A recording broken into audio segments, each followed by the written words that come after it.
नमस्कार प्यारे विद्यार्थियों, आप सभी 12th क्लास के विद्यार्थी ध्यान दें कि अपना जो एक लेसन है गद्देगढ़ में और वो है ठेले पर हिमालय। तो ठेले पर हिमालय जो लेसन हमारा चल रहा है इसमें देखिए कि किस प्रकार का एक पाठ है। तो मैं आपको बता दूं ये एक निबंध है। क्या है ये? निबंध है। तो निबंध शैली में लिखा गया ये एक है। तो यात्रा का वर्णन है लेकिन निबंध शैली में लिखा गया है। और ठेले पर हिमालय, तो ये जो यहाँ से लेकर यहाँ तक का जो शीर्षक है, पाठ का जो नाम है, ये पाठ का नाम रखने के पीछे ही इस पाठ की शुरुआत हुई है। जो धर्मवीर भारती हैं, बहुत ही सुप्रसिद्ध ये लेखक हैं।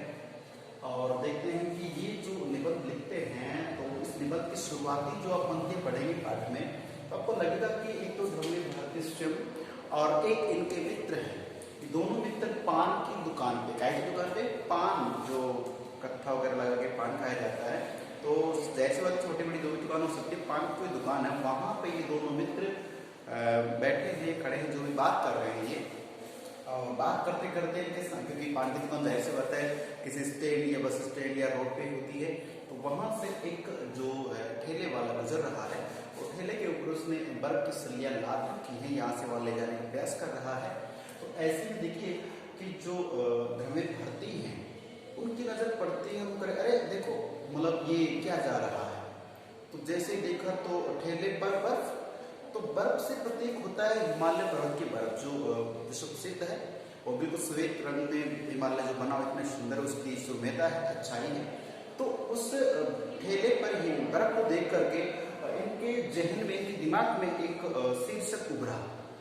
शीर्षक पाठ का नाम क्या दे, आपको कहानी बना ले तो उस कहानी का नाम क्या दे कि कहानी हिट हो जाती है। कई बार हम सोचते हैं आप दुकान से और बड़े शानदार ढंग से खोलते हैं, उसके बाद उसका एक टाइटल देना चाहते हैं, तो टाइटल वो शीर्षक क्या हो सकता है। तो यूं देखिए अरे भाई वाह, ठेले पर हिमालय, ये शीर्षक कैसा है कि हिमालय से मतलब उस ठेले पर जो बर्फ है उस बर्फ से संकेत है। तो ये तो हो गया शीर्षक की बात की, शीर्षक तो ये सब बात करते हैं पहले लोग ठेले पर हिमालय, ठेले पर बर्फ है हिमालय। तो देखा तो कैसे बर्फ का हिमालय देखा था, और उसको देख के इनके जहन में आता है कि बर्फ का हिमालय यानी कि हिमालय जो है ठेले पर है। यही देख के इस पाठ का शीर्षक आ गया। अब बात ये आती है कि जैसे इन्होंने ठेले पे बर्फ देखी है, बर्फ का हिमालय देख लिया है, अब इनके दिमाग में एक बात कौंध रही है, बात चल रही है कि यार जो हिमालय पर्वत है उसकी जो बर्फ है वो श्वेत है, सफेद है, और लोगों से सुना है बहुत सुरमय है, बहुत सुंदर है। इस दृश्य को तो एक बार नजदीक से चल के देखने में जो आनंद आएगा, शायद वो जिंदगी का सबसे महान अच्छा आनंद हो सकता है, बड़ा आनंद हो सकता है। इसी विचार को लेकर कि हिमालय जो पर्वत है उसकी जो बर्फीली सुरम्यता है, उस सुरम्यता को, सुंदरता को नजदीक से जाकर देखने की लालसा अर्थात उनकी जो इच्छा है वो जागृत हो गई, और वहां उन्होंने हिमालय की सैर करने का विचार दिमाग में डाल दिया। ठीक है, अब बढ़ता है विद्यार्थियों कि कौसानी की यात्रा। जो कौसानी की यात्रा है, तो कौसानी हिमालय पर्वत जहाँ से, यानी कि जो तलहटी की बात करें, उपत्यका अधित्यक्या की बात करते हैं, उपत्यका छोटी नीचे, तो पर्वत की जो नीचे का सिरा होता है उसे उपत्यका और ऊपर को अधित्यक्या बोलते हैं। तो आप जानते हैं कि जो पर्वत श्रेणी है जहाँ उपत्यका है, जो समाप्त हो रहा है, वहां को पास में गाँव है या जो भी जगह है उसका नाम है कौसानी। और कौसानी, देखिए कौसानी की यात्रा करेंगे तभी कौसानी तक पहुंचेंगे, तब जाके हिमालय को देख पाएंगे। तो कौसानी की यात्रा का प्रश्न आ सकता है कि कौसानी की यात्रा किस प्रकार की रही है और कैसी कैसी यात्रा कहाँ से स्टार्ट हुई, कहाँ तक पहुंचे, रास्ते में क्या क्या घटनाएं घटती हैं, उन सब घटनाओं का आपको प्रश्न का उत्तर देना पड़ सकता है। आगे उत्तराखंड के कौसानी, ये जो कौसानी नाम की जगह है ये कहाँ पर है? उत्तराखंड राज्य में। तो उत्तराखंड के कौसानी को देखने की जो लालसा है इनके मन में रही। अब इस लालसा को पूर्ण करने के लिए ये चलते हैं। तो शुरुआत तो कहीं से भी हो, लेकिन इसका जो वास्तविक पॉइंट बनता है ये नैनीताल से चलते हैं। नैनीताल से रवाना हुए, ठीक है, और नैनीताल से चले ये रानीखेत, और रानीखेत के बाद पहुंचे मजकोली। मजकोली पहुंचने के बाद ये कोसी गांव, कोसी और कौसानी दो अलग अलग हैं। ये मत समझ लेना कि एक ही है, कौसानी अलग है, कौसानी तो पहुंचने टारगेट इनका, और ये कोसी कोई जगह है। वैसे कोसी नदी भी आप जानते हैं। तो कोसी तक तो ये पहुंच किस तरह से नैनीताल, नंदीखेत, मंचकोली, उसके बाद कोसी पहुंचे। कोसी में रुके उतरे, वहां पे चाय वाय का कुछ जुगाड़ के पानी में चाय पिए, वहां से उन्होंने बस बदली। पहले वही बस यहाँ तक ही आई है, मंचकोली तक, कोसी तक आई है, और कोसी के बाद दूसरी बस में ये बैठते हैं।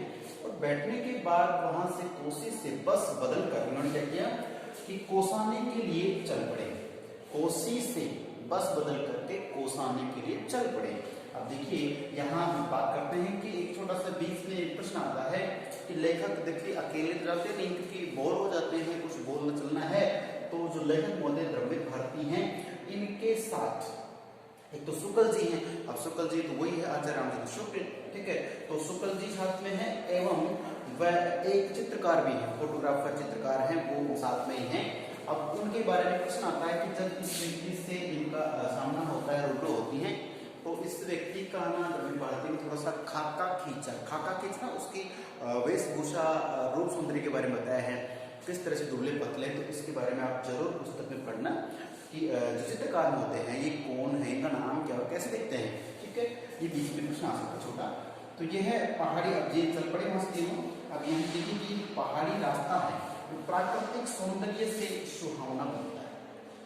प्राकृतिक सौंदर्य मतलब देखिए जो पहाड़ से पहाड़ी इलाका है, तो बस कभी यूं चढ़ती है, कभी यूं खड्डे में गिरती है, फिर ऊपर चढ़ती है, फिर यूं गिरती है, तो ये पहाड़ी, और फिर दोनों तरफ है वो मतलब अच्छा, मतलब जैसे ललवई, जैसे थोड़ी लाल मिट्टी भी है, और थोड़े थोड़े बर्फीले पहाड़ दिखते हैं छोटे मोटे, और जैसे कुछ घर है, आबादी है और हरियाली है, उसको देखते देखते आगे बढ़ते हैं। लेकिन जो ये बात करें पहाड़ी रास्ता है और इसका प्राकृतिक सौंदर्य बहुत मनोहारी था, मन को हर लेने वाला था, तो वो सुहावना था, प्लेजेंट, बहुत अच्छा था। बस आगे बढ़ती है, आगे बढ़ती क्या होता है, पर्वतीय सुरम्यता। अब पर्वतीय का मतलब पहाड़ी जो इलाका, देखिए एक होता है मैदान, मैदान से थोड़ा ऊपर उठते हैं और क्या बन जाता है, पठार। ये क्या हो गया है, पठार, और पठार के ऊपर थोड़ा और बढ़ते हैं, ये क्या हो जाती है, पहाड़ी, और पहाड़ी से थोड़ा ऊपर बढ़ते हैं तो हो जाता है पर्वत। मैदान, पठार, पहाड़ी, पर्वत, इस तरह श्रृंखला चलती है। बात करें हिमालय पर्वत है, और माउंट आबू जो है वो हमारे माउंट आबू पर्वत ही है, ठीक है। हिमालय पर्वत हो गए हैं, और बाकी हमारे अरावली क्या है, पहाड़ियाँ हो गई, अरावली की पहाड़ियाँ, और हिमालय पर्वत। तो ऊंचा जो सबसे होता है वो पर्वत होता है, उससे जैसे नीचे पहाड़ी होती है, पहाड़ी से नीचे पठार होता है, छोटा मोटा इलाका, और पठार से नीचे मैदान जहाँ नदियाँ बहती हैं, ज्योग्राफी आप जानते हैं अच्छी प्रकार से। चलिए तो बात कर रहे हैं यहाँ पे, देखिए वापस बना देते हैं अपन लोग, और बात कर रहे थे कि जो पर्वतीय सुरम्यता है, सुरम्यता बहुत सुंदर, और ये प्राकृतिक चट्टान के लिए प्रयोग किया जाता है शब्द। तो पर्वतीय सुरम्यता बढ़ती गई, परंतु हिमालय के दर्शन नहीं हुए। हिमालय के दर्शन नहीं होने से क्षोभ का मतलब दुख मन में आने लगा कि भाई इतनी दूर आ गए हैं, इतना सफर का कष्ट भोग रहे हैं, लेकिन हमें तो क्या, जिस कार्य के लिए आए हिमालय के दर्शन करने के लिए, वो तो हुआ ही नहीं है। तो ऐसे में इनके मन में थोड़ा दुख आने लगता है कि क्यों फालतू व्यस्त में आए हम लोग, तो दिख नहीं रहा था हिमालय। अब देखिए क्षोभ, असंतोष, अर्थात आप जानते कई बार जिस कार्य को या जिस टारगेट को कहा कि आपको इतने बजे ये होने वाला है, ठीक है, उस समय हम इंतजार करते हैं और एक दिलचस्पी रह जाती है, जिज्ञासा रह जाती है कि हाँ इतने बजते ऐसा कार्य होने वाला है, और वो नहीं संपादित होता है तो निराश हो जाता है, तो असंतोष होने लगता है मन में, ठीक है। तो असंतोष भी होने लगा। तो ये प्यारे विद्यार्थियों पहला और दूसरा पॉइंट हमें याद रखना है कि ठेले पर बर्फ का हिमालय, तो इसको देखते ही लेखक के क्या विचार आते हैं। फिर कौसानी की यात्रा है, जो शॉर्ट एंड स्वीट मैंने आपको बताइए, बाकी आप पढ़ेंगे पार्ट में तो काफी बातें आपको सुनने को देखने को मिलेंगी। और नंबर तीसरा जो है हम आगे बढ़ेंगे, तो प्यारे विद्यार्थी बहुत ही सरल, तो क्या एक मतलब मनोहारी यात्रा का वर्णन हम यहाँ देखेंगे, और हिमालय की जो छटाएं हैं उनको लेकर प्रश्न आएगा कि हिमालय की बर्फ का जो भी है किस तरह ढाल बने हुए हैं, तो वो पूरा लेखक की यात्रा का वर्णन मान के चले। लेकिन ये निबंध से लिखा गया है, तो इस निबंध को हम लोग को पढ़े, आगे और पढ़ेंगे। तो आगे पढ़ने के लिए आपको जानना है कि ये चित्रकार है और शुक्ल जी, इनका इस लेखक के साथ यात्रा में क्या सहयोग रहा है, ठीक है। तो जानने के लिए अगले वीडियो देखना जरूरी है। तो फिर नमस्कार।